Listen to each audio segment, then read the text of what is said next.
Here's something the vertical farming industry doesn't talk about enough. The real deals don't happen on LinkedIn. They don't happen in press releases. They happen over bad conference coffee, in hallway conversations that somehow turn into 6-month partnerships. So today we're asking, which events in 2026 are actually worth your time and your travel budget? And this is not a trivial question right now. After a pretty turbulent few years, high-profile closures, investor recalibration, consolidation across the board, 2026 is shaping up to be a genuine turning point. The events calendar this year really reflects that shift. Let's start there because I think it's important context. When you say turning point, what do you actually mean?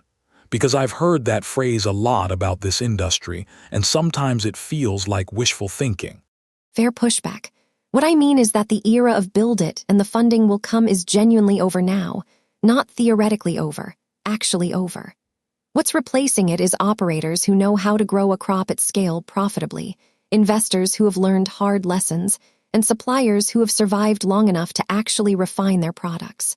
And you're seeing that reflected in the event programming itself.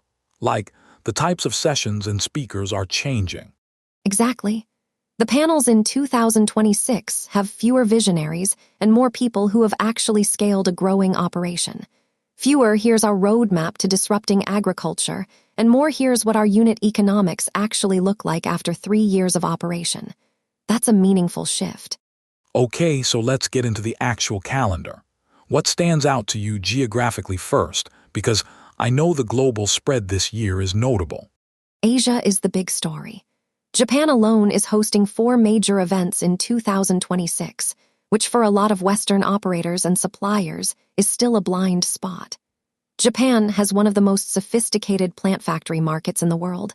They've been doing controlled environment agriculture seriously for decades, and yet most North American and European companies aren't really engaging with it. So for someone who wants to break into the Japanese market, where do you start on that calendar? The article highlights J-AGRI Tech Kyushu in May as a strong opening move. It's in Kumamoto in Japan's southern agricultural region, focused on smart farming and plant factory innovation. Then, there's a bigger Tokyo edition in October. The recommendation is to do Kyushu first, build relationships, then show up to Tokyo with context rather than just a booth. That's a smart sequencing strategy. What about Europe? Because I know Berlin is on the calendar early in the year. Yeah, late May there's the World Intelligent Farming Summit in Berlin, 6th edition, and it's specifically focused on the digitization side of agriculture. We're talking automation, AI-driven growing systems, data infrastructure. It sits right at that intersection of agtech and vertical farming, which is increasingly where the interesting problems are. I want to pause on the AI and automation angle because I think some listeners might hear AI-driven growing systems and think that's still pretty nascent. Is that actually production-ready technology now, or is it still aspirational? It's genuinely both, and that's kind of the point of a summit like this, to separate what's operational from what's still a pitch deck. Some of the yield optimization and environmental control systems using machine learning are legitimately deployed at scale. Others are still a couple of years away. Going to an event like Berlin is how you tell the difference without spending a fortune on a pilot that wasn't ready. That's actually a really practical reason to attend. Due diligence in person is much faster than due diligence by email chain. What about the Middle East? I know that region keeps punching above its weight in CEA investment. The Middle East is fascinating because the motivation is so clear: food security in a region with limited arable land and water stress. When you have that kind of existential driver behind your investment decisions, you get serious money moving seriously fast. The 2026 calendar reflects that with continued strong representation from the region. So if I'm a listener trying to build a practical strategy here, how do I think about prioritizing? Because nobody has the budget or the time to attend everything on a global calendar. The article frames it really well.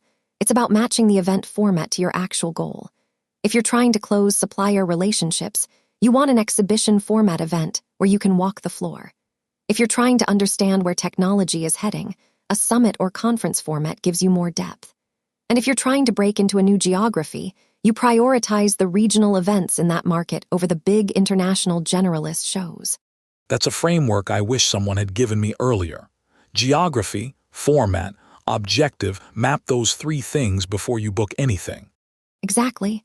And the one thing I'd add is that, for 2026 specifically, showing up matters more than it did in 2023 or 2024. The industry is actively figuring out its next chapter, and the people making those decisions are going to be in these rooms. If you're not in the room, you're not in the conversation. All right, let's bring this home. What's the single most important takeaway from everything we've covered today? The 2026 Vertical Farming Events Calendar isn't just a list of networking opportunities. It's a map of where the industry's serious players are placing their bets. The geographic spread, the shift toward operational expertise over hype, the emergence of Asia as a central market, all of that is visible in how this calendar is structured. And we've really only scratched the surface here. The full article covers every major event with dates, locations, formats, and who should prioritize attending each one. Genuinely one of the more useful resources I've seen for planning an industry calendar. Find the full article at Vertica Farming blog. It's the complete 2026 Global Events Guide, and it's worth bookmarking now before Q1 planning season gets away from you.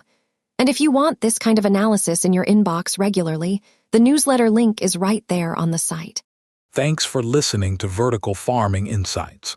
If today's episode was useful, share it with someone in your network who's planning their 2026 conference strategy, and we'll see you next time.